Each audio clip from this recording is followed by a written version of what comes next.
दिव्यदृक्साक्षी आदिकर्तारं कृपानिधे प्रणतक्लेशनाशाय अनन्ताय नमो नमः। अल्पज्ञोऽहं सर्वज्ञोऽहं सत्शरणं जुगलरूपं त्वं नमामि। भगवान श्री करुणासागर महाराज की जय। સત્ય સાહેબ।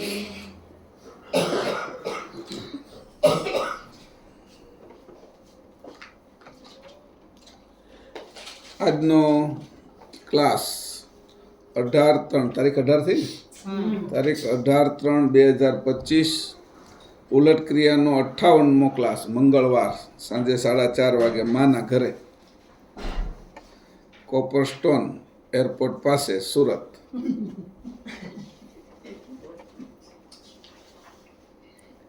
વિષય આપણો હાલતો તો 4 તત્વ કારણની ઉલટ ક્રિયા વિશે। 4 તત્વ કારણ જે 60 તત્વો ઉપર 66 તત્વો ઉપર છે એના 4 થઈને 72 પૂરા થશે। એના કાર્યો એના વિશે આપણે થોડી વિશેષ માહિતી આપી દીધી। તત્વ કારણ અંતસ્કરણ વિશે વર્તે તો શું થાય એ બધા જ। હવે આપણે એનાથી આગળ ચાલીએ। પાના નંબર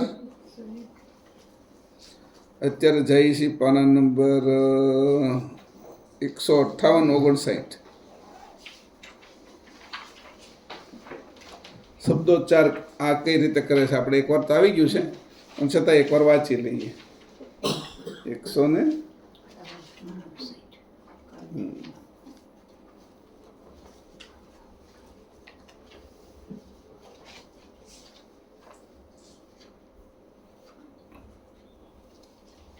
કોણ વાંચશે? 158 નજીક આ સ્પીકર લઈ લેને।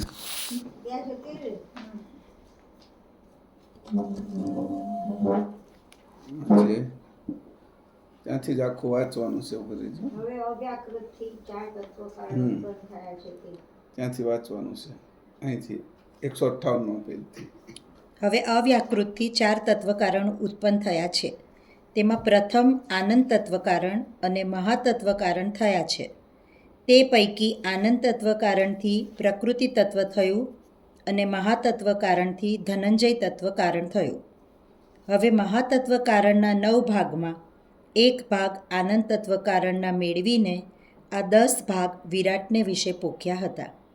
તે વિશેની હકીકત કહું છું। હવે અહીંયા એવું છે કે જે વિરાટને પોખેલા છે એમ બાકી બધાને પોખેલા છે। વ્યક્તિગત એ બધા શરીરમાં પોખેલા છે, વિરાટને પોખેલા છે, 6 મહદેવ તનુને પોખેલા છે, દેવતનુ અને દેવાંગના તનુમાં પોખેલા છે। એટલે કોઈ એવી જગ્યા નથી કે આ તત્વ કારણ 4 ના પોખેલા હોય, પણ વિરાટને આપણે વર્તારામાં વધારે દેખાય એટલા માટે એને લઈએ છીએ।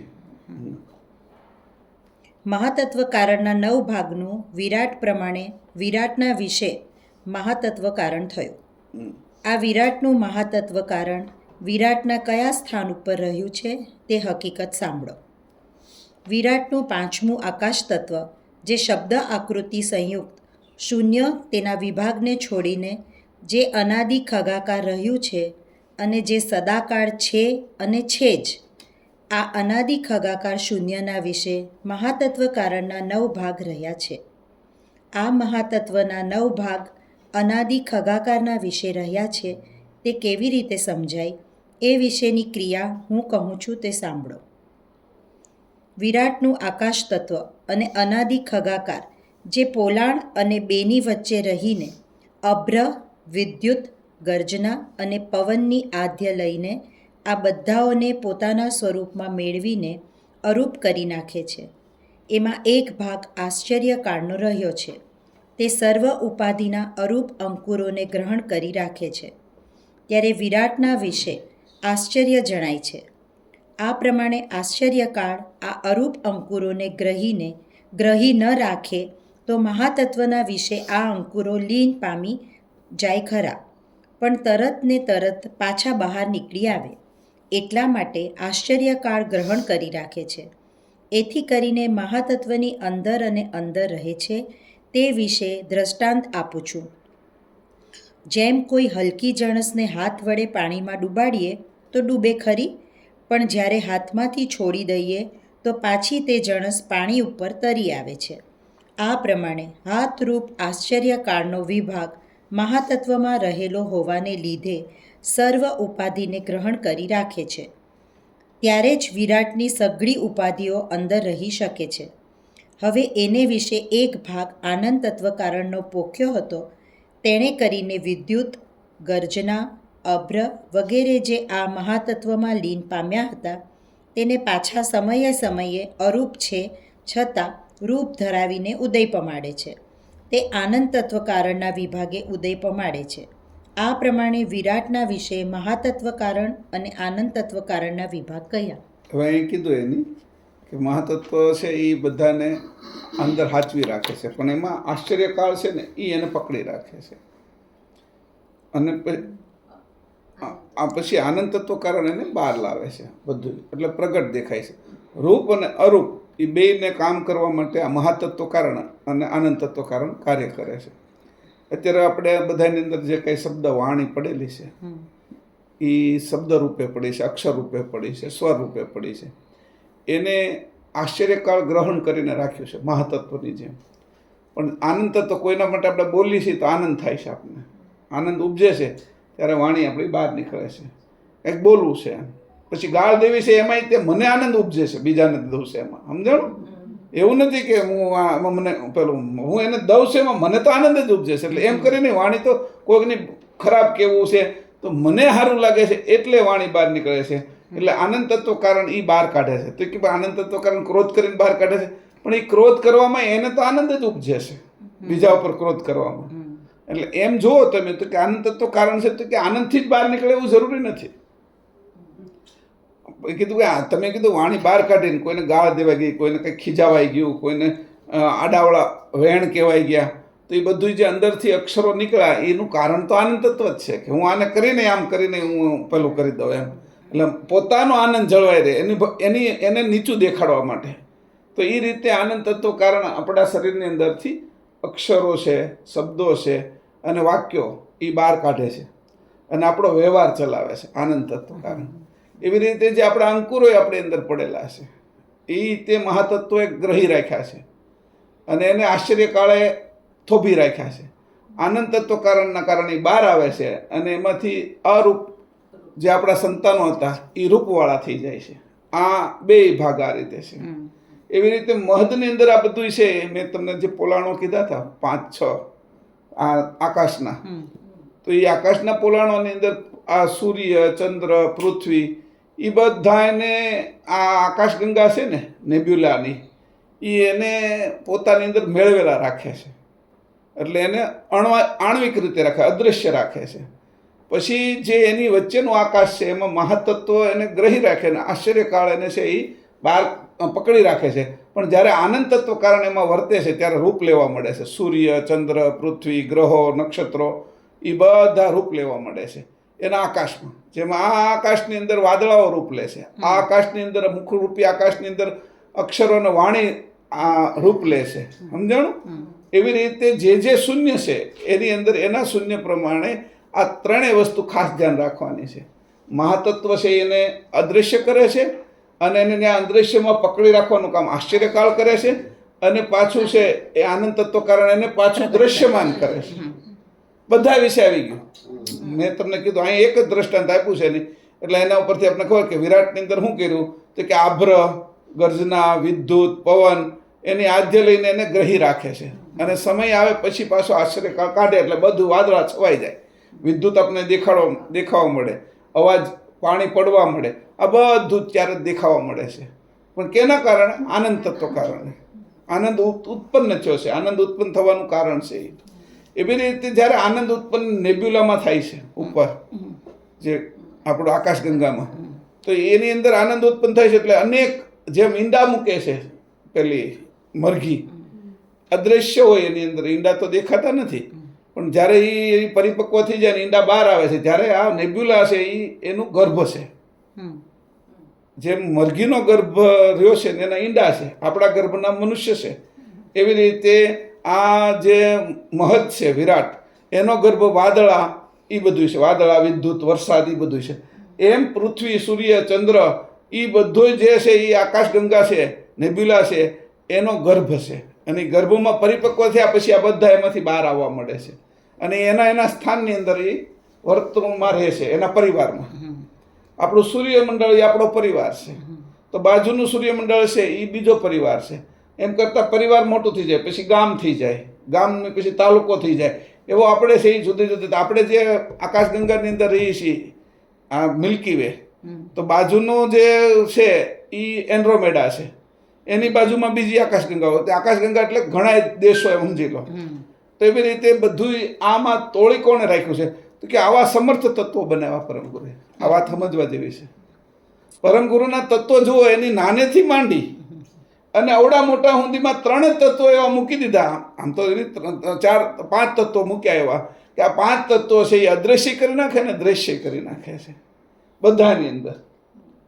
અત્યારે જે મારી અંદર આંસુ હોય આંખની અંદર, તો એ આંસુ અત્યારે અદ્રશ્ય છે, પણ એ ખુશી કે ના ખુશી એની અંદર આનંદથી તે બહાર આવે છે. અને જોવાની જે દ્રષ્ટિ છે એની રીતે દ્રષ્ટિને આનંદ તત્વ કારણ જ બહાર કાઢે છે. આનંદ હંમેશા બધું પ્રગટ કરવા મળે છે.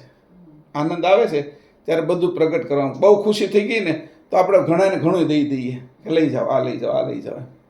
પણ જ્યારે ખુશી નથી હોતી ત્યારે એટલું બધું આપણાથી દેવાતું નથી. એટલે આનંદ તત્વ હંમેશા વેચે છે. એની અંદર બધું રૂપવાળું થઈ જાય છે. અને આ રૂપવાળું થઈ ગયું છે તો ક્યાંથી ઠેઠથી એમ.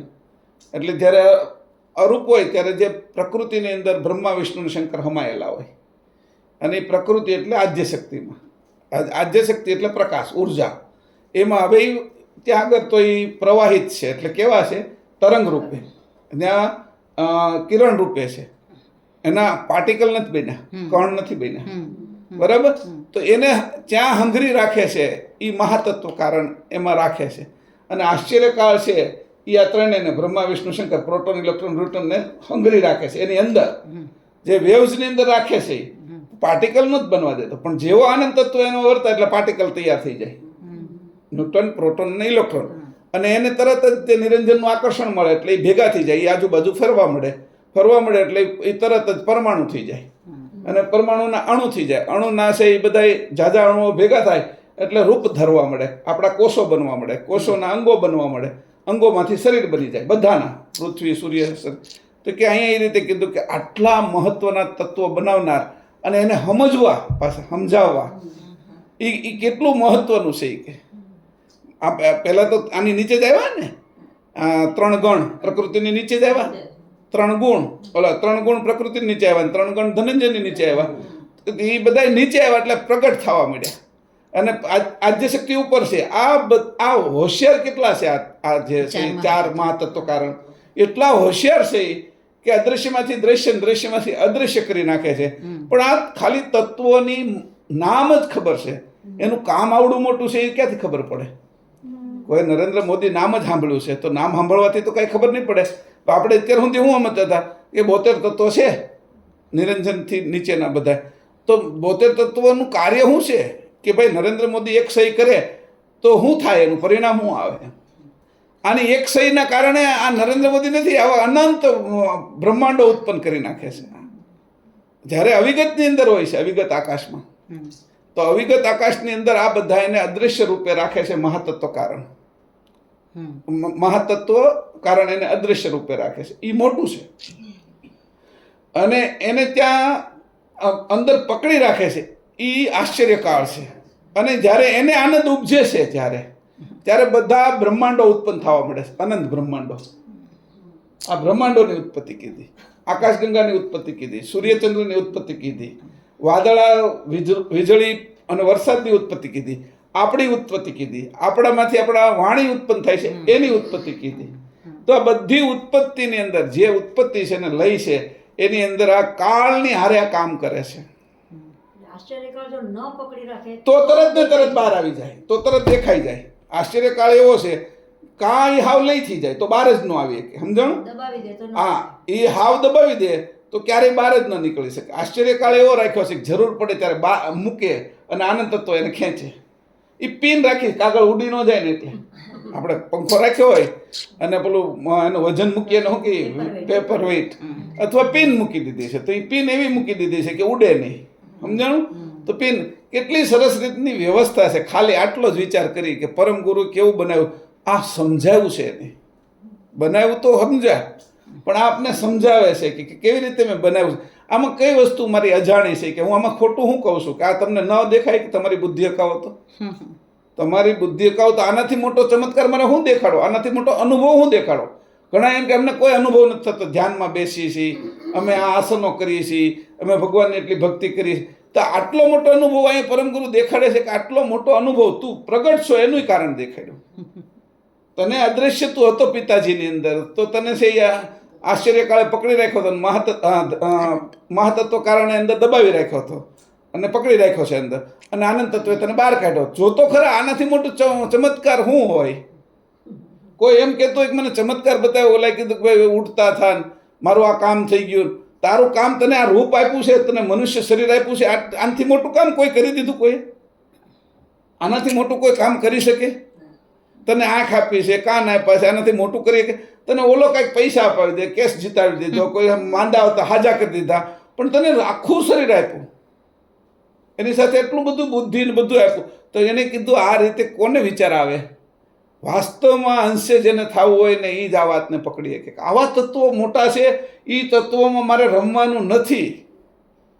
આ તત્વરૂપ મારે નથી થઈ જવાનું. આ જો તત્વરૂપ થઈ જાય એટલે મને હું જ્ઞાની થઈ જઈશ, સિદ્ધ થઈ જઈશ, યોગી થઈ જઈશ, તપસ્વી થઈ જઈશ, કવિ થઈ જઈશ, આ બધા મારી ઉપાધિઓ થઈ જશે, તો પણ હું ઉપાધિથી અલગ જ છું. આવા તત્વો મને આટલા તત્વોને એની જાણકારી આપી કે એટલું બધું ઉત્પન્ન કરે છે, પણ એમાં મારે આશ્ચર્ય કરવાની જરૂરિયાત નથી. આ તત્વનું કામ છે. સ્વિચ પાડીને પંખો શરૂ થઈ ગયો એટલે આદિવાસી વિસ્તારમાંથી આવ્યો હોય કોઈ માણસ, એ આશ્ચર્યચકિત થઈ જાય, હું એવું થયું એ કે આ ફરવા માંડ્યો, એને ક્યારે જોતો જ ને, પંખો જોયો નહોતો, વીજળી નહોતી જોઈ, કોઈ વનવાસી વિસ્તારમાં કપડાં જ નથી પહેરેલા ક્યારે. આ તો આપણે પાંદડા બાંધીને અહીંયા લઈ આવ્યા હતા ઘરમાં, તો એને અમે પંખાની સ્વિચ પાડીને પંખો ફરવા માંડ્યો, લાઇટ થઈ ગઈ તો દોડવા માંડે આખા રૂમમાં. આ ઘટના શું ઘટી? એમ એવું જ હશે કે આ ઘટના શું ઘટી કે આપણે બધા આદિવાસી જ છીએ. આ તો આપણે અહીંયા કપડાં પહેરીને મોકલ્યા હાથ પ્રકારના શરીરના, સ્થૂળ શરીર, સૂક્ષ્મ શરીર, પણ આપણે જોતા, આપણે વિચાર કરતા એવું લાગે કે ઓહો આ તત્વની અંદર આપણે આ રમતની અંદર ફસાઈ નહીં જવાય. એ તો તત્વની રમત છે, વીજળીની છે, ટ્યુબલાઇટની છે, પંખાની છે, એની અંદર ભરેલી જે યુક્તિ છે, કળ છે, એની રમત છે. તો કે આ રમત આટલી મોટી રમત છે એને તું જોઈ લે. એટલે અહીંયા કહે છે કે મેં તત્વ બનાવ્યા, તને હું સમજાવું છું. જો તું મારો અંશ થા, અંશે થા, તો તું કહેવાય કોઈ જગ્યાએ કોઈ આશા નહીં રાખે, કારણ કે મેં આટલું બધું તને આપી દીધું છે, આશાની જરૂર જ નથી તને. અને હું તોય છતાંય તારી હારે રહું છું. અનુભવ જ આવો છે. અનુભવમાં હમણાં આજે ઇન્દ્રજીતભાઈનો જે કેસ બન્યો, તો એમાં શોભામાને જે કાંઈ કલ્પના નહોતી એવું બધું ઓટો સિસ્ટમમાં થઈ ગયું. તો પરમગુરુ તો આપણું સાંભળે છે, એ તો એ ચમત્કાર ગણે છે. આપણે તો એટલે નથી જવું. અમારે તો એવા ચમત્કારમાં જઈશું તો સાચી વસ્તુ તો પડી રહે અમારી આગળ. અહીંયા કહે છે કે જો આ મારા તત્વની રચના જોઈ લે, પછી આગળ.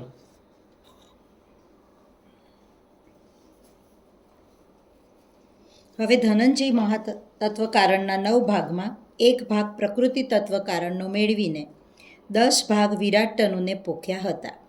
તે વિશે કહું છું તે સાંભળો. આ 10 ભાગ વિરાટની શબ્દ માત્રા જે સત્વ શૂન્યને તેને વિશે રહ્યા છે. વિરાટની શબ્દ માત્રાના વિશે ઓમકારની આદ્ય લઈ 52 અક્ષરોનું બંધારણ બંધાય છે. તે ધનંજય તત્વકારણની શક્તિએ કરીને અક્ષરોના રૂપ બંધાય છે. એ વિશે દ્રષ્ટાંત આપું છું તે સાંભળો. જેમ કોઈને નદીનો રેતીનો ગોળો બાંધવો હોય, નદીની રેતીનો ગોળો બાંધવો હોય તો તેના વિશે થોડી ચીકણી માટી ભેળવીને બાંધે તો બંધાય. માત્ર રેતી બાંધવા જઈએ તો બંધાય નહીં, પણ વિખરાઈ જાય. આ દ્રષ્ટાંતના ન્યાયે આકાશનું સ્વરૂપ નદીની વેળું જેવું છે, એટલે કે કોઈ જાતની તેમાં પકડ નથી. આ કારણના લીધે ધનંજય તત્વ કારણરૂપ માટી વડે અક્ષર માત્રનું રૂપ બંધાય છે. જો આમ ન કરે તો અગર ધનંજય તત્વ કારણરૂપી ચિકાશ ન રાખે તો શબ્દનું બંધારણ બંધાય નહીં, પણ વિખરાઈ જાય. એમાં એક ભાગ પ્રકૃતિ તત્વ કારણનો પોખેલો.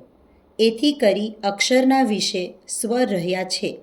જો આ પ્રકૃતિ તત્વ કારણરૂપ સ્વર ન નાખે તો નરિયા બોડારોડા અક્ષર જ બોલીને રહી જવાય, પણ અક્ષરમાંથી સ્વર નીકળે નહીં. છતાં સ્વર નીકળે છે તે પ્રકૃતિ તત્વ કારણના વેગથી નીકળે છે. આ પ્રમાણે વિરાટના વિશે ધનંજય તત્વ કારણ તથા પ્રકૃતિ તત્વ કારણ રહ્યા છે. હવે ધનંજય અને પ્રકૃતિને સ્પષ્ટ સમજાવી દીધું. એની બંધારણ કરવું હોય છે તો ચીકણી વસ્તુ ભેળવવી પડશે. તો ધનંજય તત્વ છે એ બ્રેક મારે છે, રોકે છે અને એ ચિકાશ પકડે છે. તો એમાં આપણે જોઈએ તલ છે તો એને બાંધવો છે તો ગોળ છે એની અંદર ધનંજય તત્વ કારણ વિશેષ છે. એટલે તલ અને ગોળ ભેગા કરી એટલે લાડુ તૈયાર થઈ જાય છે અને બંધાઈ જાય છે.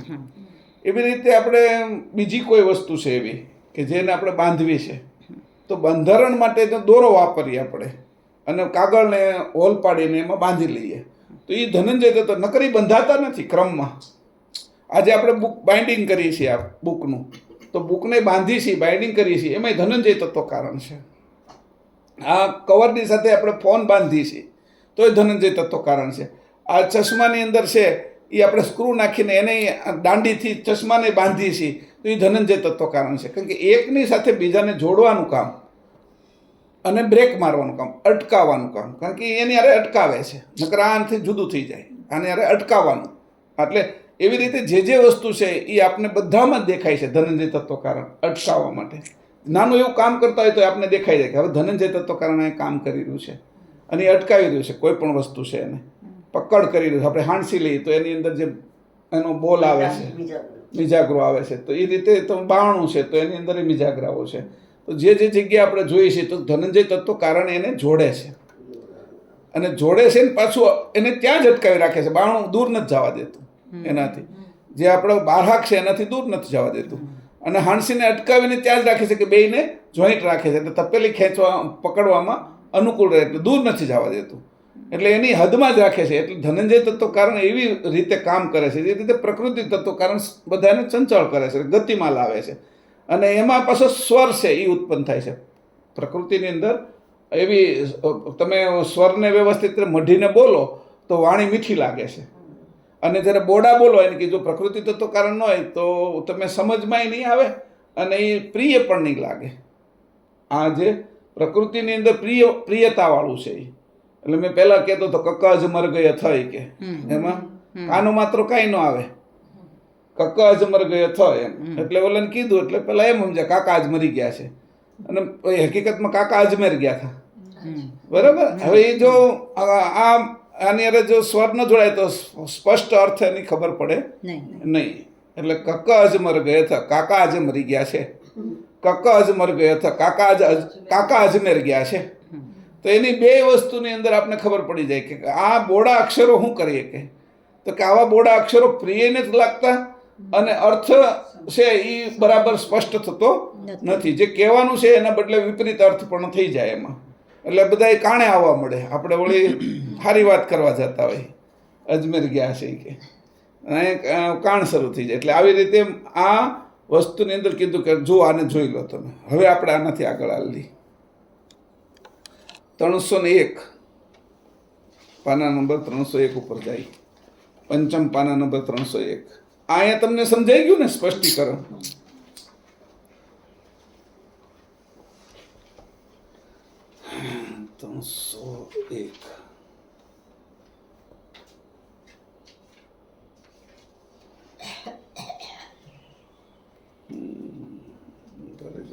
ક્યાં આવ્યું હતું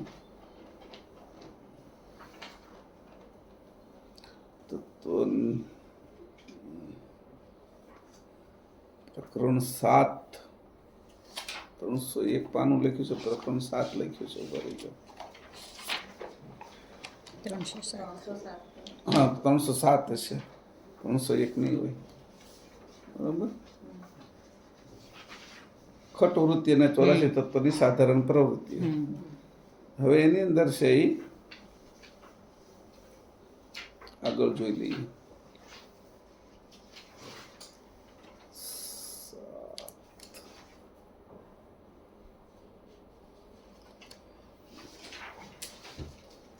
સાધારણ પ્રવૃત્તિ શબ્દોચ્ચાર આવી ગયું. અહીંયા સાધારણ પ્રવૃત્તિ વરે જેનાથી આગળ જવાનું છે અહીંયા લખ્યું છે મેં, પણ એમાં થોડોક ફરક રહી ગયો. તત્વ કારણ આમાં જે આવતું હોય ને આવા આગળ હાલો તો છે જોતા જાઓ. 313 હા, હવે અહીંયા જોઈ લઈએ એક વખત, કારણ કે અહીંયા આપ્યું છે ધનંજય તત્વકારણ અને વિપરીત કાળ વચ્ચેનું શું ફરક એમ. હાલો હવે આ જે છે એને વાંચી લઈએ. 313 પેજ ઉપર ત્રીજો ફકરો. હવે 4 તત્વકારણની ભિન્ન ક્રિયા દેખાડું છું, વાંચ. હવે 4 તત્વકારણની ભિન્ન ભિન્ન ક્રિયા દેખાડું છું તે સાંભળો.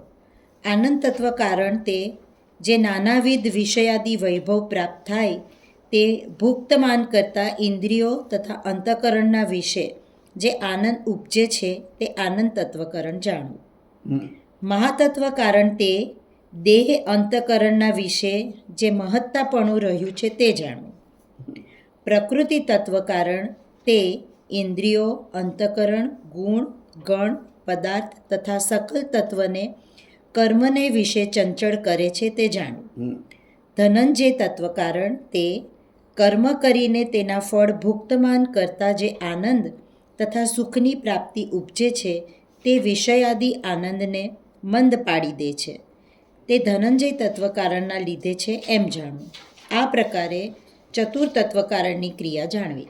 હવે બસ 352 ઉપર વયા થઈ. હવે ઉલટ ક્રિયા આપને ખબર પડી ગઈ. સાધારણ પ્રવૃત્તિ, એનો વર્તારો, અવ્યક્તમાંથી વ્યક્ત, વ્યક્તમાંથી અવ્યક્ત, આટલી પછી હવે આપણે જઈએ છીએ સીધા ઉલટ ક્રિયા ઉપર. હવે ઉલટ ક્રિયા છે એનું પ્રકરણ છે મને લાગે છે 8, બરાબર. 352 પેજ.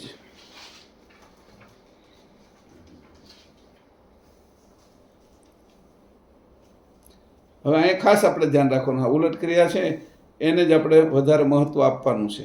આટલું જાણ્યા પછી કે આને ઉલટ ક્રિયામાં લેવાના. હવે અહીંથી વાંચો.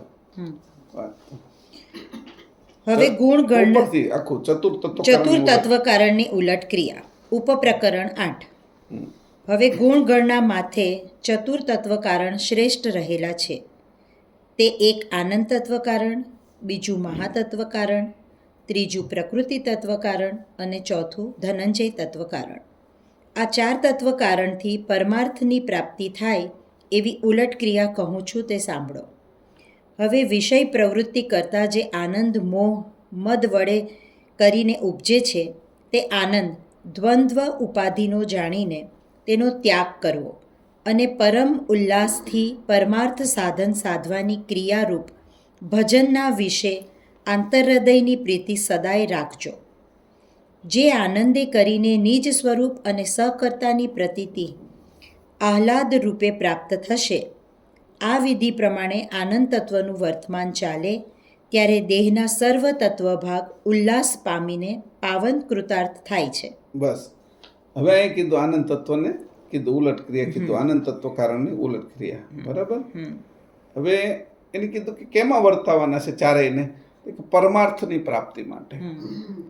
પરમાર્થ શું છે? આ બાજુ આપણે આવ્યા છીએ તો કે 7મો આપણો અર્થ છે. આમ આપણે જે બધા ગણી છે 4 પુરુષાર્થ નહીં, 4 પુરુષાર્થ આપણે જે ગણી છીએ એમાં ધર્મ, અર્થ, કામ અને મોક્ષ. એ પુરુષાર્થના અર્થની અંદર આને ગણતા નથી. એ લૌકિક પુરુષાર્થ, ધર્મ, અર્થ, કામ અને મોક્ષ એ લૌકિક છે. લૌકિક છે એ આપણા અર્થની અંદર ખાલી લક્ષ્ય 5માં સુધી આવે છે.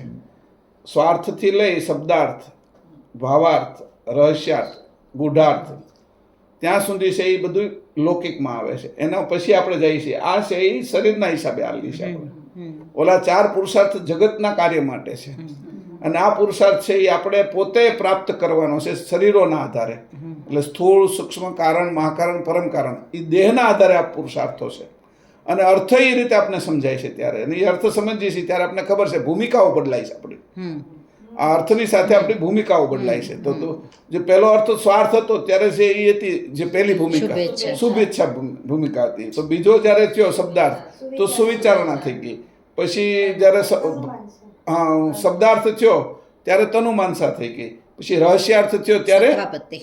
સત્વાપતિ, અને પછી ગુઢાર્થ થયો અસમ શક્તિ, પછી લક્ષાર્થ થયો ત્યારે પદાર્થ અંધભાવની, અને જ્યારે પરમાર્થ થયો ત્યારે તટસ્થ તુર્યા બ્રહ્મસંગી. આ અવસ્થાઓ, આ ભૂમિકાઓ, એની અવસ્થાઓ આપણે પાછી લઈ લઈએ. જાગ્રત, સ્વપ્ન, સુષુપ્તિ, તુર્યા, ઉન્મુનિ, અવ્યક્ત મહાનુભાવ અવસ્થા અને સ્વયંએવ અંશ. બરાબર? તો આ રીતે એની અવસ્થાઓ થઈ ગઈ. એટલે આપણને ખબર પડે કે ઓલો ખાલી પુરુષાર્થ ખાલી જગતના બાહ્ય વહીવટને માટે લૌકિક હતો, અને આ આખું ટોટલ સમજાય છે કે તમે પહેલા દેહમાં શું ઘટના ઘટી, એની ભૂમિકા શું છે, એનો અર્થ શું છે. હવે ગ્રંથ વાંચી, કોઈ સમજમાં કોઈને વાત કરી તો કઈ ભૂમિકામાંથી હું વાત કરું છું, તો એના અર્થ એ સમજશે. એ ભૂમિકાનો હશે તો હું વાત તો કરતો હોઈશ, હું જે વાત કરું છું હું કઈ ભૂમિકામાં બોલું છું, તો કે ભાઈ હું લક્ષાર્થ ભૂમિકામાં બોલું છું, એટલે પદાર્થ અંતભાવની ભૂમિકામાં રહીને લક્ષાર્થથી બોલું છું. પણ એ બીજી ભૂમિકાનો છે, તો એ મારી વાત સમજી નહીં શકે, એ વાતને બીજી ભૂમિકામાં સમજશે. એટલે અહીંયા છે એ આખું પરમાર્થ બાજુ જવાની વાત કરી છે. તો આપણે એને કીધું એની અવસ્થા, એની ભૂમિકા અને અર્થ. એટલે કોઈ પણ જગ્યાએ ત્યારે એને ખબર પડે છે કે આ વસ્તુને કેવા આ માંગે છે. સમજાણ? ઓલે કીધું કે પુરુષાર્થ આપણે જે સામાન્ય છે, પહેલી ભૂમિકાની અંદર છે, બીજી ભૂમિકામાં જે લોકો રહ્યા છે, ત્રીજી ભૂમિકામાં રહ્યા છે, એને તમે કહો કે અર્થ કેટલા, તો એ કે ચાર અર્થ છે. એટલે એના અર્થના નામ આપે, ધર્મ, અર્થ, કામ અને મોક્ષ. તો એ ધર્મ, અર્થ, કામ અને મોક્ષ એ સામાન્ય સ્થિતિના છે બધા. એને એ સમજી નહીં શકાય, તારા કામના નથી, વ્યવહારિક છે. આ બાજુનો ધર્મ તે પહેલાં ધારણ કર્યો, એનાથી અર્થ પ્રાપ્ત કર્યો, એનાથી કામ તારો સંતોષો, જે પ્રકારની ઈચ્છાઓ હતી બધી, અને પછી મોક્ષ મળ્યો, એટલે એમાંથી તું છૂટો છો. પણ એ કંઈ મોહનો ક્ષય પૂરો નથી થયો, તને સમજમાં નથી આવ્યો. એમ હાલ પૂરતું તે અત્યારે ખાઈ લીધું છે, એટલે તને એમ કહ્યું હું તૃપ્ત થઈ ગયો. હા છે એમ. તો સાંજે 6 કલાક ગઈ ત્યારે તને પાછી ભૂખ લાગે છે. એ કંઈ એ મોક્ષ નથી તારો. એમ આ વાત તું સમજી લીધી. વળી પછી તને એમ થયું સાંજે પાછું હું ખાઈ લઉં કે, અને પાછું ધરાઈને ખાશો તો હવે હા હવે મારે કંઈ ખાવું નહીં પડતું, સવારમાં પાછી ભૂખ લાગે છે તને. એ કંઈ પૂર્ણ નથી કે એના માટે હું આ વાત નથી કરતો. પરમગુરુ અહીંયા કહે છે કે એ મોક્ષને જે કોઈ સમજે છે એ આવો મોક્ષ સમજે છે. વળી પાછો આ જન્મનું કામ પૂરું થયું, પણ આવતો જન્મ તો તારે હવા તો પડવાનું છે પહેલા અંશને.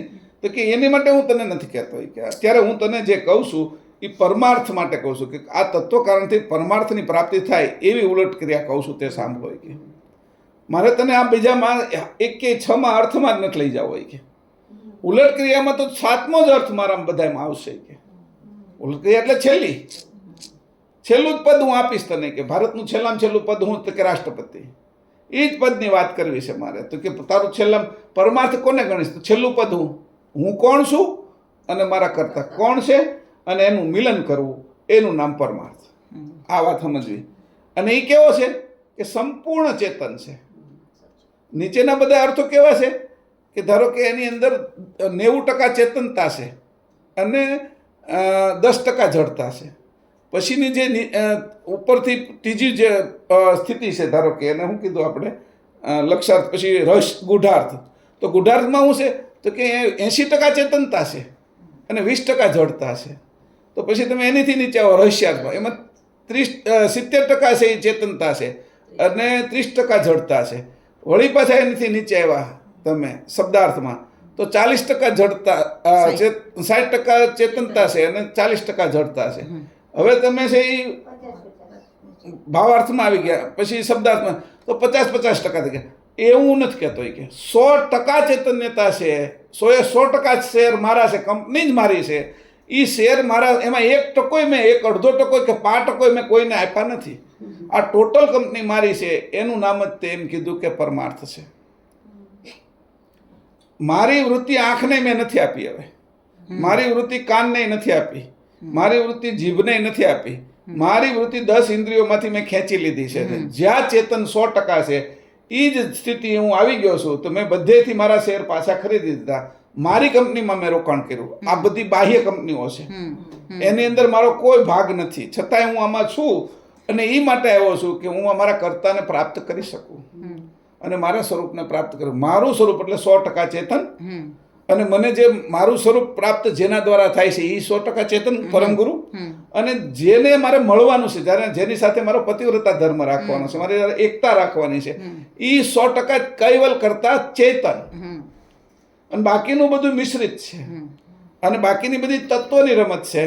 એ તારું સ્વરૂપ છે કે, અને આ સ્વરૂપને તારે પ્રાપ્ત કરવું એ ઉદ્દેશ છે. એનું નામ હું તને પરમાર્થ પ્રાપ્તિ કહું છું. મારી બધી જ ઉલટ ક્રિયાનો અર્થ માત્ર પરમાર્થ પ્રાપ્તિ છે કે એની નીચેનું કશું આપવા માંગતો હું નથી. બ્રહ્મનું સ્થાન એ આપવા માંગતો નથી, નિરંજનનું નહીં, આદ્યશક્તિનું નહીં. તારી જે આસ્થા જે કાંઈ છે એમાં હું તને કશે જવા નથી દેતો કે હું તને છેલ્લું પદ કહું છું. અને જે આ લોકો માને છે એની અણસમજણના કારણે જે માને છે એને છેલ્લું પદ સમજે છે. અને હું તને જે સત્ય છેલ્લું પદ છે એને કહું છું, તારી આગળ વર્ણન કરું છું કે આ બધા પદો ક્યાં ક્યાં અટકેલા છે.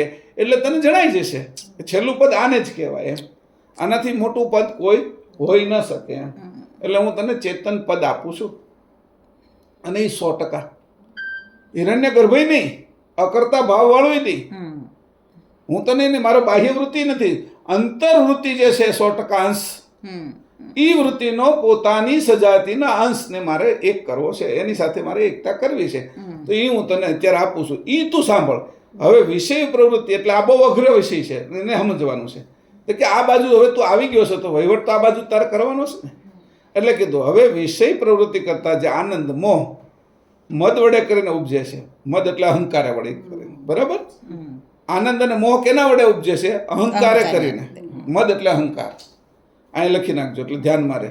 આનંદ અને મોહ મને અહંકારે ઉત્પન્ન કર્યો છે. આ આનંદ ને મોહ ઈ અસ્મિનો ગણવો, આ આનંદ મોહ અસ્તિત્વનો ન ગણવો. સમજાણું? અહીંયા ધ્યાન રાખજો. એટલે આ પોઈન્ટ, અમુક પોઈન્ટ આવે ને ત્યાં ખબર પડે કે અત્યાર સુધી આપણે એને એમ સમજતા આનંદ મોહ અને મદ વડે કરીને ઉપજે છે. પણ એ બે વસ્તુ ઉપજે છે મદે કરીને. મદે એટલે અસ્મિય કરીને, અહંકાર કરીને. અને અહંકાર એટલે અસ્મિય. અસ્મિય ઉપજેલો જે આનંદ છે એ બધો એ આનંદ દ્વંદ ઉપાધિનો જાણીને તેનો ત્યાગ કરો. કારણ કે આ દ્વંદ ઉપાધિનો છે. અસ્મિ છે એને બેની જરૂર પડે છે, એમાં આનંદ પરિપૂર્ણ નથી. બેની જરૂર પડે છે એટલે એ નીચેના સ્થાન છે, એટલે એ હિરણ્ય ગર્ભ છે. એની અંદર કંઈક ને કંઈક અશુદ્ધિઓ છે. જ્યારે એક અદ્વૈત છે, હું પોતે અંશ છું પણ હવે હું ચેતન પૂર્ણ છું, એટલે હું મારા કરતા ત્યારે અદ્વૈત જ છું. એ જેવા છે એવો હું છું. એટલે એ મારા હૃદયની અંદર વસી શકે છે, હું એના ચરણમાં રહી શકું છું. એટલે અમે બે જુદા નથી. એ રીતે હું એની અરે એક છું. એ અદ્વૈત કીધું છે. એટલે કે તમે અહીંયા દ્વૈત કહો છો જ નહીં કે અંશ અને અંશીને. એ અમે દ્વૈત એ પક્ષમાં નથી કહેતા. એ અંશી છે ને હું અંશ છું એના પક્ષમાં હું દ્વૈત નથી કહેતો. કે તમે એ આનંદ મેળવો છો ના, ચેતન અદ્વૈત છે અહીંયા ચેતન અદ્વૈત છે. આનું ખાસ યાદ રાખો. હું પૂર્ણ 100% ચેતન અને મારા કરતા 100% ચેતન. આ બંને છે ચેતન થવું એ અદ્વૈત છે. સમજાણું? હવે એ જે છે કે આ બાકીની બધી જ આનંદ દ્વૈત ઉપાધિનો જાણીને તેનો ત્યાગ કરવો.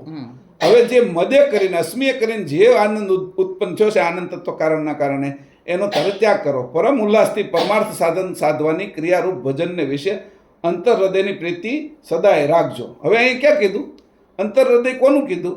કે અહીં પહેલી વાત કરી, જે દ્વૈત ઉપાધિનો જાણીને ત્યાગ કરો અને પરમ ઉલ્લાસથી પરમાર્થ સાધન સાધવાની ક્રિયા. હવે જો આ બાજુનો ઉલ્લાસ હોય, કોઈ આપણે જ્યુસ પીવામાં ઉલ્લાસ હોય અને એટલો જ ઉલ્લાસ જો આપણા અંશને પ્રાપ્ત કરવામાં રાખીએ તો ન હાલે.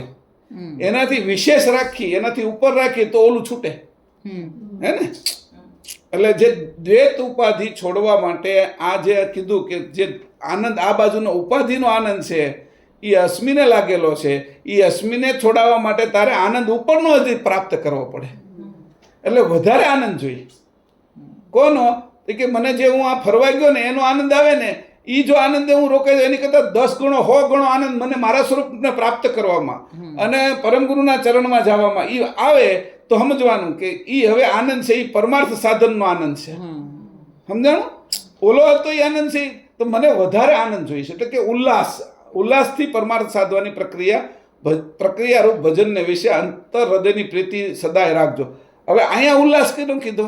કે આ ઉલ્લાસ કહું તને તારા સ્વરૂપની પ્રાપ્તિ અને કર્તાને પ્રાપ્ત કરો. તને બહુ ગમતી હોય વસ્તુ, તને ખાવાનું શું ગમે છે કે એટલે આપણે એક નામ આપ્યું, મને આ બહુ ભાવે છે, તો એ ઉલ્લાસ નહીં કે એ તને જે ભાવે છે ને એ અસ્મી છે, એ તારે છોડવું હોય તો એનાથી તને કોઈ મોટી વસ્તુ આનંદ આપે એટલે એમાં તારે ઉલ્લાસ વધારવાનો છે. આનંદ ઉલ્લાસ આ સંસારિક ભોગોથી, આ અસ્મિના ભોગોથી, આ દ્વૈત ભોગોથી જે ઉપાધિરૂપ આનંદ મળે છે એ ઉપાધિરૂપના આનંદ કરતાં પણ ઉલ્લાસ તારો વધારે હોય તો તારા સ્વરૂપનો આનંદ મળે. નકર એ માટે આપણે ગમે એ વસ્તુ આપણે ભાવતી હોય ને તો એ ખાજા લેવા કે એ વસ્તુ લેવા માટે આપણે એ ભજીયા ખાવા એ વરસતો વરસાદ હોય ને તોય તે આપણે છે ડુમસ જાય છે. તરત એ સ્વાદ, એની ચટણી, મરચા એ બધું યાદ આવે છે, એ ટમેટા દેખાવા મળે છે, એટલે અત્યારે ઉપજી ગયો હોય આનંદ વરસાદની અંદર. તો એ ઉલ્લાસ હશે ત્યાં સુધી તું નહીં પહોંચે. એટલે અહીંયા કીધું કે પરમાર્થ આવો ઉલ્લાસ કરી કે પરમ ઉલ્લાસ કીધું છે, એનું નામ આપ્યું છે કે પરમ ઉલ્લાસ. આ નામ આનું આપણે શબ્દ જ વાપરવાનો કે તારે કયો ઉલ્લાસ ધારણ કરવાનો કે જે રીતે અમે ત્યાં ભજીયા ખાવા જાય છીએ નહીં, પરમ ઉલ્લાસ. મને આ ઉલ્લાસની જરૂર છે, કારણ કે એનું નામ મેં પાડી દીધું કે ઓલા ઉલ્લાસ ને આ ઉલ્લાસમાં શું ફરક છે. તારે સ્વિટ્ઝરલેન્ડ ફરવા જવું છે તે પછી ફર્સ્ટ ક્લાસ ટિકિટ લીધી છે તારી પ્લેનમાં, તે જે બધાને 80-90 હજારમાં આવતી હતી તે 3 લાખની ટિકિટ લીધી છે. તારે કે પૈસા છે અને તું જા તો તને હારામારી ગાડી તું હારામારી જગ્યાએ ફરવા જા તો એ ઉલ્લાસ જે છે તારી આગળ, એ ઉલ્લાસમાં હું કારે જાઉં, કેવો આનંદ કરું, મોજ કરું, એ બધા આનંદો છે એ બધા દ્વૈત છે. અને એ આનંદો છે એ આનંદો ઉપાધિવાળા છે. એ ઉપાધિવાળા આનંદ કરતા તારે પરમ ઉલ્લાસ રાખવાનો છે. આમાં ઉલ્લાસ કેટલો આવે? 3 દી તો ઊંઘ નથી આવતી ક્યારેક કે જવાનું છે એમ કરીને. હા, એટલે એને કીધું દ્વૈત ઉપાધિનો એટલો તોય આનંદ એને લેશે કે એના માટે એને 2-3 દિવસ એને એમ થાય કે મારે જવાનું છે એમ એ તૈયારીમાં રહેશે. તો એને કીધું કે તોય એને તને એટલો બધો એમાં છે, એની કરતાં વધારે તું આમાં મૂકીશ તો તારું સ્વરૂપ પ્રાપ્ત થશે તને. એટલે સંસારના દરેક તત્વની હારે તું જે કાંઈ આનંદ મેળવે છો, સ્ત્રી પુરુષ હોય, છોકરાઓ હોય, પતિ પત્ની હોય, માતા પિતા હોય, જે કાંઈ છે બધા જ આનંદ છે એ બધા ઉપાધિવાળા છે. અને હું તને કહું છું કે તું પરમ ઉલ્લાસ જ્યારે રાખીશ ત્યારે જ પરમાર્થ સાધન કરવાની તને ભજનને વિશે અંતર હૃદયની પ્રીતિ સદાય રાખજો. આ પ્રીતિ ઉત્પન્ન થશે. પરમ ઉલ્લાસ ખાસ યાદ રાખજો શબ્દ. હવે એ પછી એવું કીધું કે આનાથી શું થશે તો કે સાધવાની પરમાર્થ સાધવાની ક્રિયારૂપ ભજનને વિશે. હવે આનાથી તને પરમાર્થ સાધવાનું ભજન પ્રાપ્ત થશે.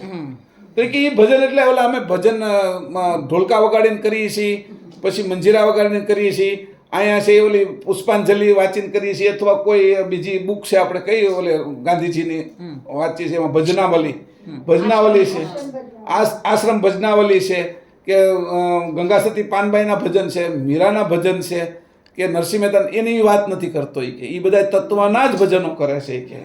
એટલે કે એ ભજન વિશે હું તને કાંઈ નથી કહેતો. કોઈ પ્રાણાયામ કરીને ભજન કરે છે, કોઈ ધ્યાન કરીને ભજન કરે છે, એ ભજનની વાત હું નથી કરતો તને.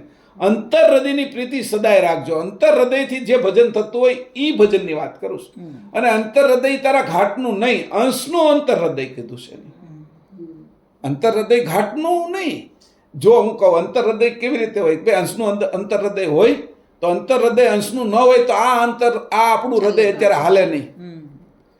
કારણ કે જે અંકુરમાં શુક્રાણુમાં જે હૃદય હતું તો એનું આ મોટું રૂપ થઈને પ્રગટ થયું. એ મારું આ હૃદય છે. શુક્રાણુમાં સૂક્ષ્મ હૃદય હતું તો ખરું જ. એ ન હોય તો આ શરીરમાં એ ન આવ્યું હોય. સમજાણું? હવે આ બંનેને ચેતન કરનાર, શુક્રાણુના હૃદયને અને મારા સ્થૂળ દેહના હૃદયને ચેતન કરનાર છે એ અંશનું અંતર હૃદય છે. એટલે મારું લક્ષ્ય તો ત્યાંથી જવું જોઈએ. જેમ શુક્રાણુના હૃદય ઉપર મારું ધ્યાન વયું જાય છે ને, આ હૃદય જોઉં છું તો કે એમાં હોય તો અહીંયા આવ્યું હોય ને, તો આ બંનેને ચેતન રાખનારું છે એ અંશનું હૃદય હોય તો આ બધું ચેતન રહેતું હોય. નકર આ હૃદય હોય તો હું એમાં એક નળી હાલતી જ ન હોય, લોહી ફરતું જ ન હોય, એ ગરમ હોય જ નહીં, એમ ધમની અને શિરા બંધ થઈ ગઈ હોય. તો એ અંતર હૃદય છે ચેતન છે એ કે એ અંતર હૃદયની પ્રીતિ સદાય રાખજો. અને આ ભજન કરવાનું તારે અંતર હૃદય એ કે આ ખાસ ધ્યાન રાખજો. જો બીજી વસ્તુ પરમ ઉલ્લાસ, પછી અંતર હૃદય. અંતર હૃદયમાં એ કીધું કે આ હૃદય છે તો એના 3 ભાગ આપણે કરી નાખ્યા. આ હૃદય તો અત્યારે મને દેખાય, કોઈ ઓપરેશન કરે તો બહાર હોતી નીકળે. પણ તો કોઈ શુક્રાણુમાં હૃદય છે એને કોઈ કાઢી નથી શકવાનું. પણ ન્યા ન હોત તો આ સ્થૂળ શરીરમાં આવ્યું પણ ન હોત. બરાબર. તો જે શુક્રાણુનું હૃદય છે એ અને આ સ્થૂળ શરીરનું હૃદય છે એ બંનેને ચલાવનારું ચેતન હૃદય છે એ અંશનું હૃદય છે. એ ન હોય તો આ બેય ન ચાલતા હોય. એટલે 3 ભાગ કર્યા: ચેતન હૃદય, શુક્રાણુનું હૃદય અને આ શરીરનું હૃદય. બરાબર. તો એમ કરતા કીધું કે એ જે અંતર હૃદયની પ્રીતિ સદાય રાખજો. તો તારા અંતર હૃદયની પ્રીતિ એટલે તું આ રીતે જ્યારે સમજીશ ત્યારે શરીરના ભાવ ઉપરથી તું અંશના ભાવે થઈ જાય છે. અને એ ભજન તું કરજે જે આનંદે કરીને નિજ સ્વરૂપને સકર્તાની પ્રતીતિ આહલાદ રૂપે પ્રાપ્ત થશે. હવે કેવી રીતે, કેટલી મોજ હશે, કેટલો આહલાદ હશે, કેટલો આનંદ હશે કે હું વર્ણવી નથી શકતો. એટલે આહલાદ કહી દઉં છું તમને. આ શબ્દ વાપરવો છે કે હું આનંદે કહી નથી શકતો, સચ્ચિદ આનંદે કહી શકતો નથી તને, કે સુખે કહી શકતો નથી, મોજે કહી શકતો નથી. એટલે આહલાદ કહી દઉં છું કે મને કઈ ખબર નથી પડતી એવો આનંદ કે આ પ્રાપ્ત થશે. કે નિજ સ્વરૂપને સકર્તાની પ્રતીતિ આ બંને તને પ્રાપ્ત થશે જે આનંદે કરીને. જે આનંદ એટલે આનંદ તત્વ કારણને આ રીતે વાળી લીધું આપણે, ઉલટ ક્રિયા કરાવી કે જે આનંદે કરીને નિજ સ્વરૂપ એટલે તારું પોતાનું અંશ સ્વરૂપ, સકર્તાની પ્રતીતિ અને સકર્તાની પ્રતીતિ તને એના પ્રત્યે પ્રીતિ ઉત્પન્ન થશે. જે રીતે તને છે એ ડુમસના ભજીયા, વરસાદ પડ્યો ને ભજીયા ઉપર પ્રીતિ ઉત્પન્ન થઈ છે, વેકેશન પડ્યું અને ફરવા જવાની, હિલ સ્ટેશનમાં ફરવા જવાની પ્રીતિ ઉત્પન્ન થઈ છે, અથવા કોઈ એવું પ્રસંગ આવ્યો છે કે તને સારા કપડાં પહેરવાની પ્રીતિ ઉત્પન્ન થઈ છે. એવી રીતે તું અહીં સમજજે કે આ સકર્તા ઉપર પ્રતીતિ લાવવાની છે. પ્રીતિ નહીં, પ્રતીતિ, વિશ્વાસ, વિશ્વાસ સાથેનો પ્રેમ. ઓલો તો શું છે, મારે જવું પડે એટલે સારા કપડાં કોકને દેખાડવા માટે જાઉં, એમાં કંઈ પ્રતીતિ નથી. હું બધા કરતાં સારા દેખાવ એટલે ઘરેણા સારા પહેરીને જાઉં. હું છે એ હું બધાથી સારું ફરી એટલે હું ફર્યો અથવા ફરી તો હું વિદેશમાં સ્વિટ્ઝરલેન્ડ ગયેથી કહેવા માટે જાઉં બધાને. એની અંદર તો મારે એકબીજાને દજાડવાના છે નાના મોટા. એમાં મારો આનંદ કાંઈ નથી. એ મારે કહેવાનું છે પછી આમ ગયા હતા, અથવા એ પહેલાંય શરૂ કરી દેવાનું છે અમે આમ જવાના છીએ. સમજાણું? એટલે તારે શરૂ કરવાનું છે ને એ તારે કહેવાનું છે બધાને. એમાં તારે ઘણાય છે એ તારા હિતેચ્છુ છે અને ઘણા તારા હિતેચ્છુ નહીં હોય. બહેનો હશે, ભાઈઓ હશે, તો એને એમ થાય કે હું વાહે રહી ગયો ને આ ક્યાં આગળ વહી ગઈ, અથવા આગળ વહી ગયો કે હું એના નથી ફરવા જઈ શકતો, એટલા ખર્ચા નથી કરી શકતો. એ બળે છે એમાં. આવો આનંદ નથી કહેતો હું તો નહીં કે કોઈ પણ પ્રકારનો. એ ભજીયા ખાવા જઈએ કે મને તો રજા જ નથી, હું જઈ ન જઈ શક્યો, એ બળતરા છે. ઓલા આપણે ને મરચાથી બળીએ છીએ આપણે, એ એની કરતા બળતરાને વધારે થાય છે. આપણે સ્વાદની મજા આવે છે, બળી તોય તે મરચા ખાવા છે કે દેખાય તે. આ રીતે અહીંયા જોવે છે કે એની વાત કરી કે કેવો છે કે નિજ સ્વરૂપ સકર્તાની પ્રતીતિ આહલાદ રૂપે પ્રાપ્ત થશે. આ વિધિ પ્રમાણે આનંદ તત્વ કારણનું વર્તમાન ચાલે ત્યારે દેહના સર્વ તત્વ ભાગ ઉલ્લાસ પામીને પાવન કૃતાર્થ થાય છે. તો ભાઈ એની કીધું કે જે ઉલ્લાસ પામીને, જે ઉલ્લાસ મેં ક્યાંથી ભર્યો હતો, પરમ ઉલ્લાસ ભર્યો હતો ને, એ જ તત્વ ભાગમાં ઉતર્યો પાછો. મારો અંશનો ઉલ્લાસ જેમ અંશનો હૃદય છે એ શુક્રાણુમાં ઉતર્યું, એ શુક્રાણુનું હૃદય આ સ્થૂળ દેહમાં ઉતર્યું. તો જે મેં પરમ ઉલ્લાસ જે ભર્યો છે એ તત્વ ભાગે મને આનંદ આપવા મળ્યા. વાત તો આ સમજવાની છે. મારો આનંદ તો મને મળ્યો જ તે, મારા કર્તાનો આનંદ મને મળ્યો, પણ હવે મને તત્વ ભાગે અનુકૂળ થવા મળ્યા, કારણ કે એને હોતી પરમ ઉલ્લાસ ભરાવા મળ્યો. એટલે નિરંજન છે એ અનુકૂળ થવા મળ્યા, એ તત્વ છે. આદ્ય શક્તિ અનુકૂળ થવા મળે કે હવે એને આનંદ લેવો હોય, પરમ આનંદ ઉલ્લાસ લેવો છે, તો એ હવે જાહે ક્યાં બીજી, એની આગળ તો મર્યાદામાં આનંદ છે. અને આપણે અંશે થયા છે પરમ ગુરુ સાથે એકતા છે તો અમર્યાદિત આનંદ છે આપણો. આપણો ઉલ્લાસ એટલો છે કે એ તત્વ ભાગને હોતી કૃતાર્થ કરવાના છે, કે તું તત્વ ભાગને હોતી આનંદિત રાખે છો, કે તું બ્રહ્માને, તું વિષ્ણુને, તું આદ્ય શક્તિને, તું ઇન્દ્રને, તું ચંદ્રને, તું બધાને કૃતાર્થ કરે છે. તું કેમ કે તું પોતે કૃતાર્થ થઈ ગયો છો. તારા ઉપર તે એવો આનંદ તારી અંદર પ્રાપ્ત કર્યો છે કે તારા આનંદને જોઈને આનંદમાં રહે છે. છોકરો એટલું બધું ખુશી હોય ને તો એના માતા પિતા આ તે એના બધા છે એ ખુશ થઈ જાય. એમાં તારી ખુશી જ એટલી છે કે આને ખુશીમાં વ્યક્ત નથી કરવો. એટલે આહલાદ રૂપે કહું છું તને, આ આહલાદ છે કે તને પાવન કૃતાર્થ થાય છે. એની એક આનંદ તત્વ કારણની આટલી ઉલટ ક્રિયાની અંદર કેટલી ઝીણી ઝીણી બાબતો સમજાવી છે. એટલે એના જે શબ્દો છે એ એક એક શબ્દ લઈ લે. આહલાદ, પરમ ઉલ્લાસ, પછી પ્રતીતિ, અંતર હૃદય, આ બધા જે શબ્દો છે ને એ ગજબના છે. અને ત્યારે ખબર પડે છે કે હું કહેવા માંગુ છું તને. મેં તને ઉલટ ક્રિયા અહીંયા લખી નાખી એનો અર્થ એ નથી, હું તને કરાવવા માંગુ છું. આ વચાવવા માંગતો નથી. અને તું જ્યારે આ તારું છે ને મનસ, તારી આ વાત બરાબર બેસશે અને તું એને સમજીશ અને એને અંગીકાર કરીશ તો આ ઘટના તારી અંદર ઘટિત થશે.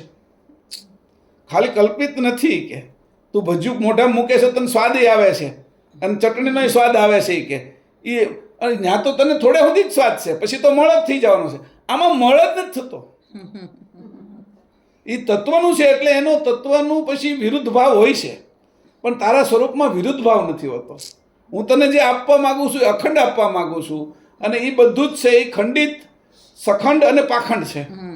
હું તને અખંડ આપવા માંગુ, તારું સ્વરૂપ કરતા કહેવત આવા અખંડની સાથે તારી એકતા કરાવું છું. એ અખંડ આનંદ એને કીધું કે તોય તે આ બધા આનંદની હારે હું એને લેતો નથી કે સહેજાનંદ છે, અખંડાનંદ છે, ભજનાનંદ છે, પરમાનંદ છે, સચ્ચિદાનંદ છે, એવા કોઈ આનંદની સાથે નથી લેતો. એટલે આહલાદક કહી દઉં છું તો કે આટલા બધા આનંદો છે એની એક રજ માત્ર નથી કે તારું જે સ્વરૂપ ચેતન છે 100% હું તને કહું છું કે આ 100% ચેતન.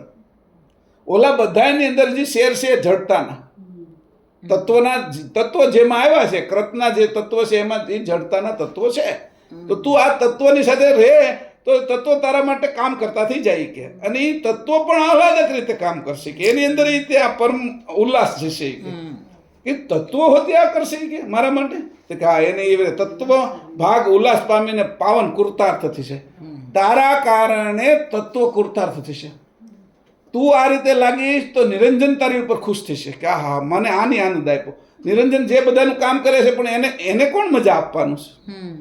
આદ્ય શક્તિને કોણ મજા આપવાનું છે? બ્રહ્મા વિષ્ણુ શંકરને કોણ ખુશી આપવાનું છે, આનંદ આપવાનું, મોજ આપવાનું છે, આહલાદકતા આપવાનું છે? એ તો તું આપીએ કીશી કે કારણ કે તું સ્વરૂપે છે, એ હજી નથી ત્યાં સ્વરૂપે. એની અંદર હજી કોઈને કોઈ છે એ તત્વની અશુદ્ધિ ભરેલી છે, તત્વ છે એની હારે જે અંશ જોડાયેલો છે એ વિશેષ અંશ ખરો, પણ તું જ્યારે એને વટી જાશો ત્યારે તું તારા સ્વરૂપે થશે ત્યારે એને આનંદ તારી આગળ લેવા આવવો પડે છે કે અને તું એને પાછો પ્રેમથી આપે છો.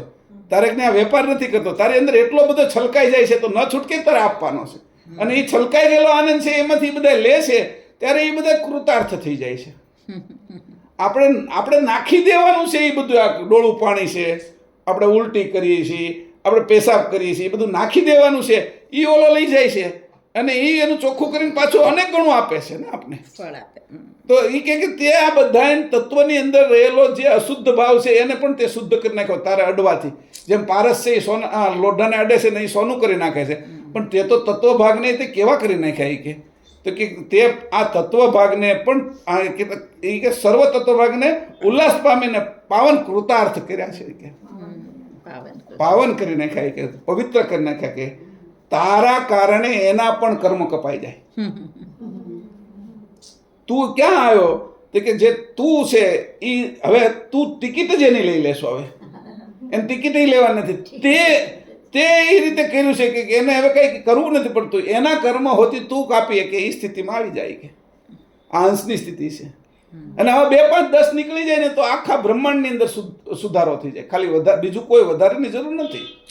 આના માટે કમિટમેન્ટવાળા 2, 5, 10 જ નીકળી જાય અંશો તો આખા બ્રહ્માંડના બધા તત્વોની અંદર આનંદ ફેલાઈ જશે.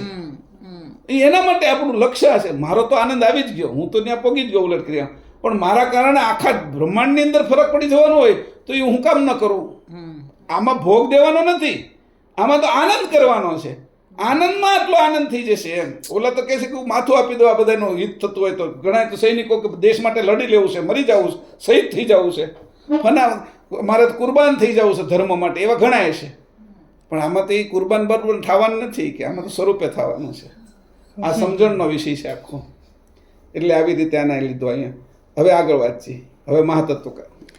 હવે મહાતત્વ કારણ તે દેહના વિશે મહત્તાપણું જે તત્વક્રિયાના વિશે રહેલું છે તે મહત્તા પરમ ગુરુ કૈવલની ઉપાસનાના વિશે સંપૂર્ણ રાખજો. આ ઉપાસના સિવાય વાય કારણ, સમવાયી કારણ, પરસ્પર સંબંધવાળી મહત્તાનું અભિમાન લઈને રહેવું નહીં. આમ મિથ્યા અભિમાન રાખશો નહીં, ત્યારે સુધર્મની મહત્તાએ આ દેહના વિશે ઉત્તમ પ્રકારનું વ્રત અખંડ ચાલશે. આમ ઉત્તમ વ્રતના પ્રતાપે અદ્વૈત કૈવલકર્તાની ભેટ થશે.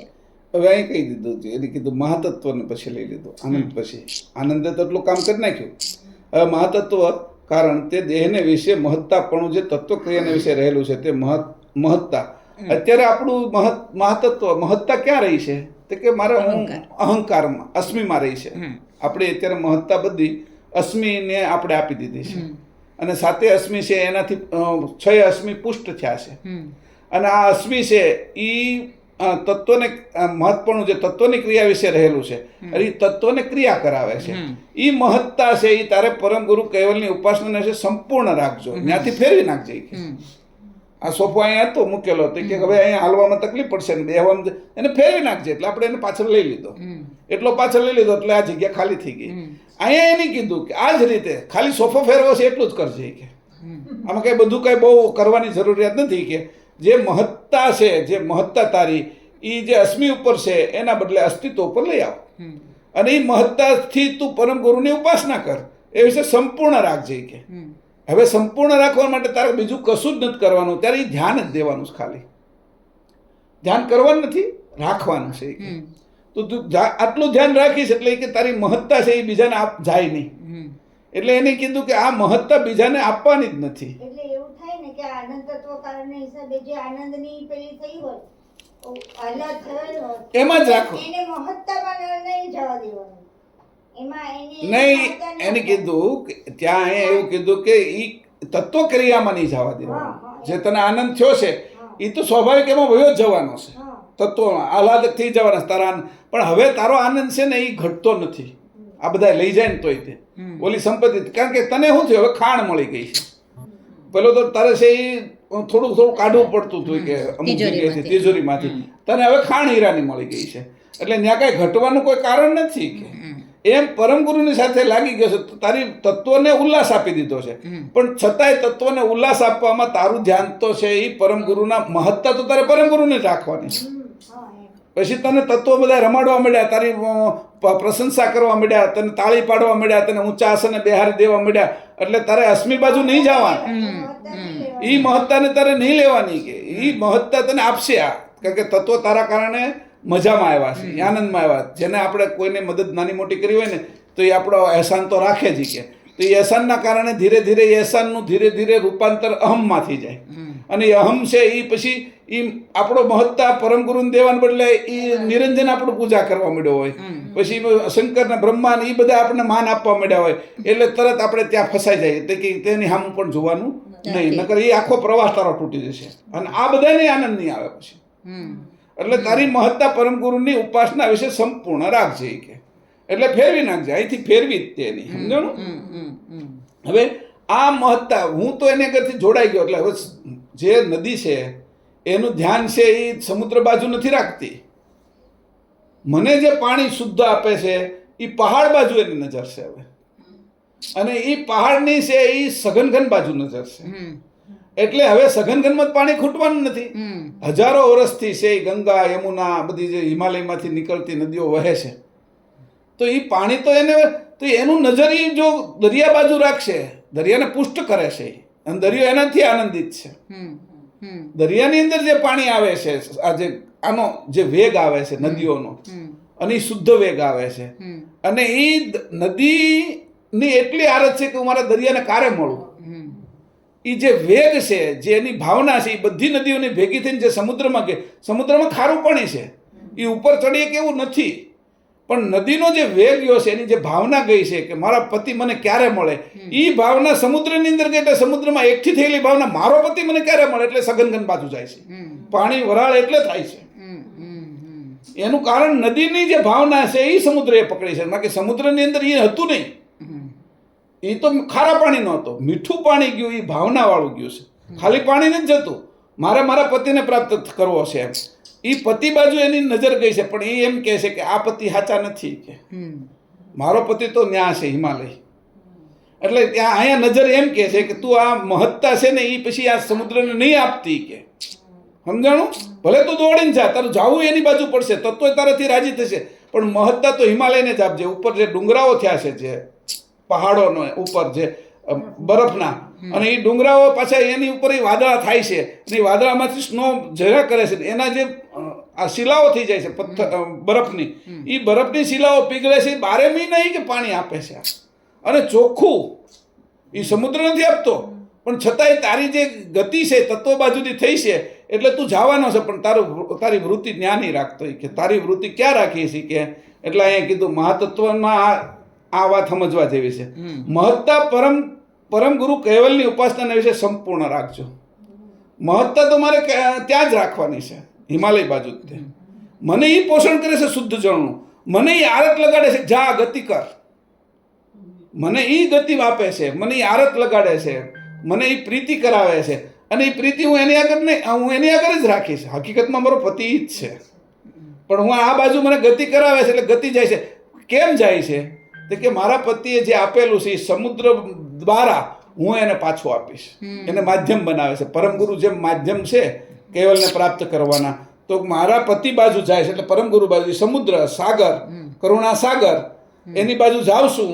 એટલે કરુણા કઈ પ્રકાર કરે છે? જે બધી નદીઓની કરુણા ભેગી થઈને આવી એટલે કરુણા સાગર થઈ ગયું. પણ કરુણા એની એ થઈ કે હવે એ પોતે બળવા તૈયાર છે. સમુદ્ર જ્યારે બળવા તૈયાર છે, એ જે આરત હતી ભેગી થઈ નદીઓની, હવે એ આરત નીચે જતી હતી ને એનું રૂપાંતર થઈને હવે ઉપર ઉડવા મળી, અને ઉપર ઉડવા મળી એટલે બાષ્પીભવન થઈ ગયું. રોજ 64 લાખ યોજન પાણી સમુદ્રમાંથી આકાશમાં વહી જાય. આ આરત છે એ નદીઓ દ્વારા આવી છે, સમુદ્રમાં એ આરત નહોતી. નદીઓ એટલી બધી ભક્તિ કરી, અંશો એટલી બધી ભક્તિ કરે કે એટલી બધી આનંદ આવે કે પરમ ગુરુ જ ખુશ થઈ જાય. આપણી નજર હવે છે એ સઘનઘન બાજુ જ થાય, કેવલ બાજુ જ વહી ગઈ પરમ ગુરુ દ્વારા. આપણે એવી રીતે એને સમજીએ. અને એ સઘનઘન પાછું ક્યાં જાય છે? તો એ સઘનઘન છે એ પાછું હિમાલય ઉપર જ વરસે છે શુદ્ધ થઈને. તો આવું સર્કલ છે એ આખું ચાલી રહ્યું છે. એમાં મારી નજર છે એ છેલ્લે આખરી સ્થિતિમાં સઘનઘન બાજુ જ છે.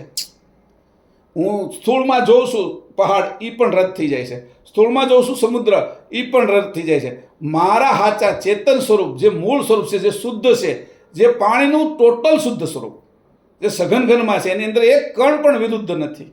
એ જ્યારે બીજાને અડે છે, પૃથ્વીને અડે છે કે પૃથ્વીના વાતાવરણમાં આવે છે, ત્યારે એની અંદર જે વાદળાઓ, આ બાજુનો ધુમાડો ને બધું જાય છે, ત્યારે એ કલુષિત થાય છે, એ પ્રદૂષિત થાય છે. એટલે આ ગ્લોબલ વોર્મિંગ કે જે કાંઈ ઘટના ઘટે છે એ પણ હું એનાથી જે ઉપર છે એમાં હું માનું છું. એ મારા પતિ છે કે સઘનઘન સાથે એકતા કરી, વાદળા સાથે નહીં, સમુદ્ર સાથે નહીં, છેલ્લે છે એ હિમાલય સાથે મૂકી દીધી. કારણ કે આખી દોડ એની હતી ને એની સઘનઘનની પ્રાપ્તિ માટે છે. એટલે આ છે એટલે કીધું કે ત્યારે હું કીધું કે અહીંયા એ જ શબ્દને વાપર્યો છે કે તે મહત્તા પરમ ગુરુ કૈવલ્યની ઉપાસનાને વિશે સંપૂર્ણ રાખજો. હવે અહીંયા કીધું પરમ ગુરુ ને કૈવલ ને બે એક શબ્દ લઈ લીધા છે, સમજાણો?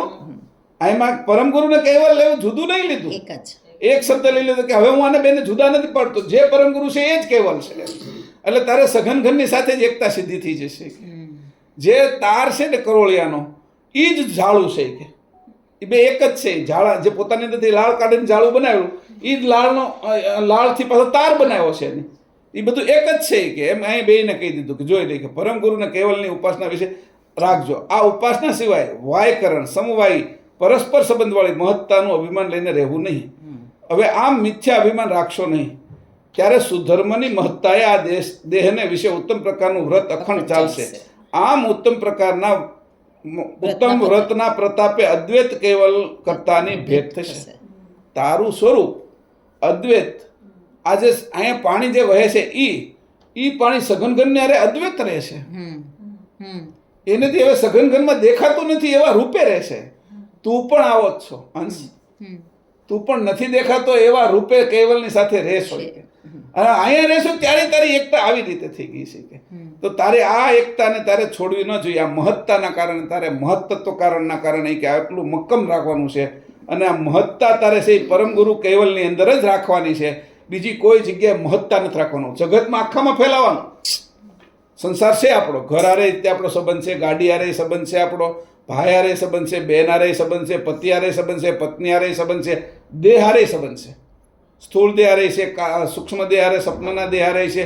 આ સાતે દેહની હારે સંબંધ છે. ભૂમિકા હારે સંબંધ છે, અંતસ્કરણ હારે સંબંધ છે, ગુણગણ હારે સંબંધ છે, 72 તત્વ હારે સંબંધ છે. પણ મારો સંબંધ મેં મહત્તા કોને આપી છે?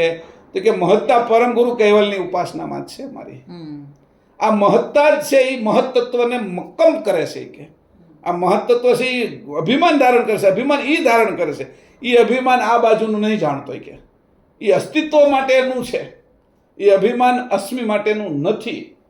એટલે જે અભિમાન અસ્મિમાં લાગી ગયું હતું એને તે એટલું શુદ્ધ કરી અને એ અભિમાનનું જ રૂપાંતર છે એ પરમ ગુરુના ચરણમાં મૂકી દીધી, મહત્તા મૂકી દીધી. અને આ મહત્તાથી તને પરમ ગુરુ સ્વાભાવિક પ્રાપ્ત થશે. આ બે આનંદ તત્વકારણ અને મહાતત્વકારણની આપણે ઉલટ ક્રિયા કરી, બેની બાકી રહેવા દઈએ, કારણ કે આ બે છે એ સમજાવવામાં થોડી વાર લાગશે. કે હવે હું સમજાવીશ ને તો અડધો કલાક એમાં એકમાં હોઈ જશે. આ વિશે અત્યારે સમજી લીજો કેટલું સ્પષ્ટ સમજાયું છે એની. મારા તત્વો તો જુઓ અને આ મારા તત્વોનો તમે ઉપયોગ કરો. એક પેનનો ઉપયોગ કરીને સહી કરે છે કલેક્ટર તો દસ્તાવેજ થઈ જાય છે.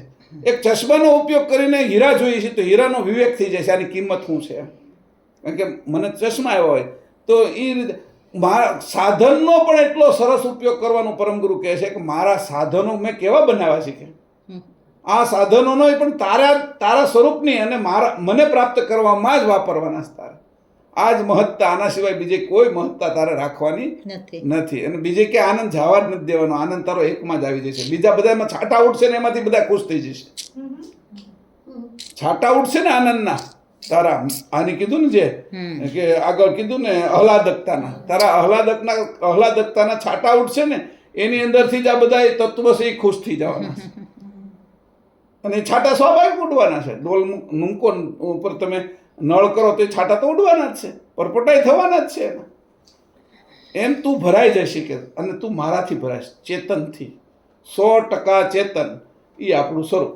અને એમાં જવું છે, અસ્મિ કોઈ લાગવા નથી દેવો. અસ્તિત્વ માટે મારે છે એ આ બે આનંદ તત્વ કારણ અને મહાતત્વ કારણનો ઉપયોગ કરવાનો છે.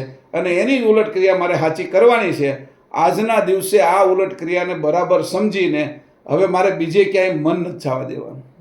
ભજીયા ખાવા જાય, સ્વિટ્ઝરલેન્ડ ફરવા જાય છે, પણ મારો એની હારે મહત્વ જ નથી. હવે મહત્વ તો મને આ એક જ છે કે હું મારા સ્વરૂપ હારે રહું.